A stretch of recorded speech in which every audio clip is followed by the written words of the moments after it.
thoughts and prayers.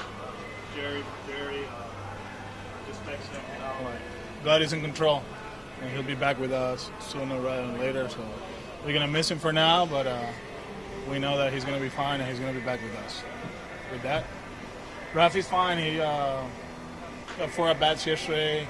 He moved around. He's not sore, so he's going to go through a workout today, and then we'll make a decision after tomorrow. Yes. So we'll make a decision depending on how he feels today. But everything is pointing out that he'll be active tomorrow. Chris, he's pitching Sunday. That's where we're gonna go. I didn't want to pitch David and Chris the same day in the doubleheader. Nate is pitching Friday, so we're shooting for Sunday. He played catch yesterday. He played catch today. He's throwing his bullpen tomorrow. Everything seems fine, so it looks like that's going to happen. Why is it important to split those two up in your mind? I don't know. I just kind of like keep them in the program, the same program, as far as like days in between starts. It's going to become a little bit different coming up with off days on Monday and Thursday, the one yesterday, so it's not that we're trying to reset the rotation, but we're going to take advantage of the off days, and we're going to give these guys as much rest as possible. So there's going to be guys throwing in 5 days, others in 6, others in 7. So we'll see how it goes. It's not that we were planning on it, but it works this way, and the schedule is going to let us do this. So it's David and who on Saturday? To be announced. The Saturday, David is pitching the first game, and then the second game we'll see what we do. You have the ability to add a player for the second game, right? We throughout the day, but I got to talk to Dave about it.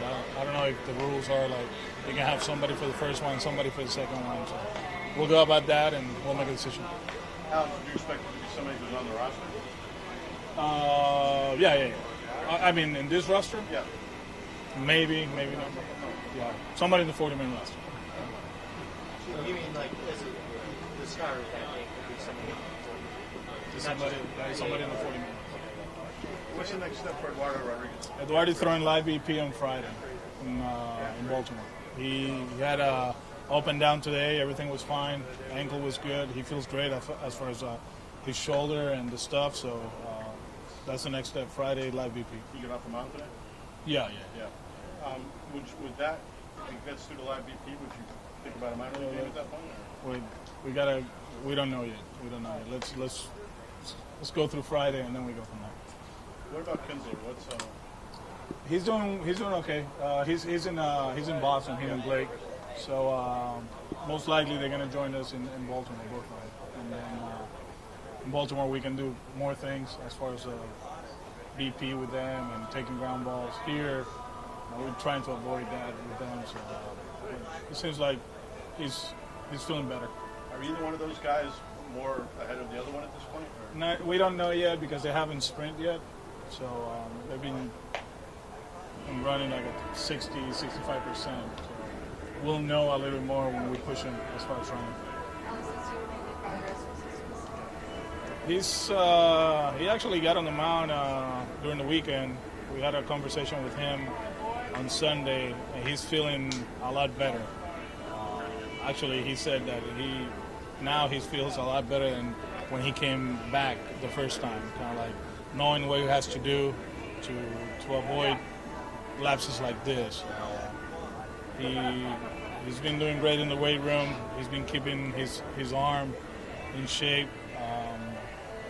I don't want to get ahead of myself, but I do feel that he's going to be back at some point during the season. I'm not saying that's next week, but the way he's been working the last week, him getting on the mound for a few pitches, he's telling us that it's going to happen. When, I don't know, but it's going to happen. Do you get the same optimism about Dustin?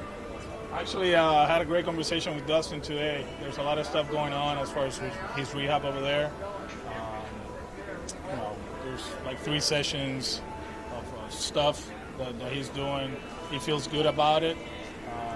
The door is still open.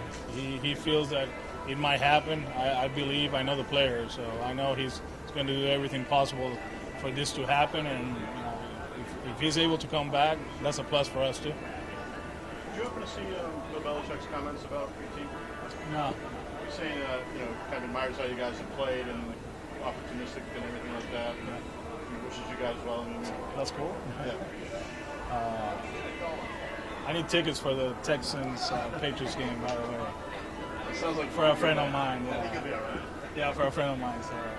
Have you ever changed to ever talk? I met him in Jupiter when in one of the spring training games. He was there with Tony. It was cool, like down to earth. It's, he opens up a little bit more, when the cameras are not on. I guess that's the rumor. But yeah, we were talking about Miami football and stuff like that. He was doing his tour as far as scouting and all that stuff. Dave told me that throughout the game he has a lot of questions. He's in tune with what we're doing. I found out too that they had a day at Fenway. Dave told me that they had a blast as a team, and he's the best. From afar, how does he strike you as a coach and running the team? It's impressive.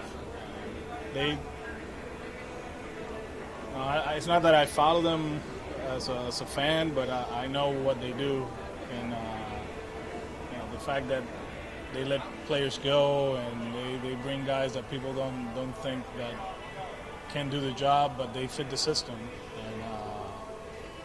And he knows his system. He knows what kind of players he needs for this to work.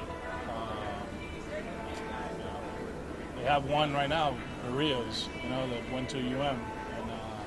Everybody knew kind of like he's the type of player he's going to be good in New England before even he got drafted by the Patriots. And I was like, yeah, that makes sense. Little guy that can run and make plays. So he knows his team. He has a great pulse about it.